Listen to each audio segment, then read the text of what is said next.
Bonjour, je m'appelle Laurent Dubost, je suis vigneron coopérateur. Je me suis installé en 2020 sur la commune de Rognes et le Puy-Saint-Tréparade. J'ai repris les terres de mon grand-père et j'ai eu la chance de pouvoir récupérer des terres des voisins autour et de faire une installation avec une logique familiale. J'exploite 9 hectares 8, des grenaches, des syrahs, des carignans en appellation Coteaux d'Aix-en-Provence et après des caladocs, des unis et des merlots en IGP Méditerranée.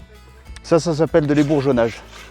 En provençal, il disait démayenque. L'objectif, c'est d'aérer ma vigne et que la sève monte jusqu'au raisin. C'est une vigne qui est de 2016, qui a été replantée sur une terre neuve, qui s'est très bien développée. On arrive à voir qu'aujourd'hui, la vigne, elle se porte très bien. On se situe sur la chaîne de la Trévarès. Notre chance, c'est que notre terroir, il est très caillouteux. Il va nous apporter vraiment tout ce qui peut être qualitatif au niveau du vin, c'est-à-dire un sol qui va être caractériel, rempli de calcaire, ce que nous, dans le vin, on va pouvoir retrouver dans un côté très minéral. Le département des Bouches-du-Rhône nous a aidé au niveau de la prospection flavescence dorée. C'est un insecte qui vient ravager nos vignes. Aujourd'hui, il nous aide pour détecter les vignes qui sont malades, pour qu'on puisse les arracher. Et sur mon installation, ils nous ont donné une aide pour basculer en notre valeur environnementale. On sait qu'aujourd'hui, un agriculteur sur deux va partir à la retraite sur moins de 10 ans et on a besoin de ces aides publiques pour aider des jeunes à s'installer, pour reprendre nos campagnes et pas laisser nos terres à l'abandon. Et je me suis engagé dans une cave coopérative qui s'appelle l'Hostellerie des Vins de Rognes. Ça m'a permis de m'occuper pleinement de mes terres et de laisser la partie production à la cave coopérative, ce qui a été pour moi une aubaine. Cette cave coopérative, elle a été créée en 1924. L'objectif, c'est de mutualiser un outil de production. Au départ, il y avait 120 coopérateurs et aujourd'hui, on se retrouve plus que quelques-uns. On est 45 coopérateurs à faire un vin de qualité. On est engagé dans des démarches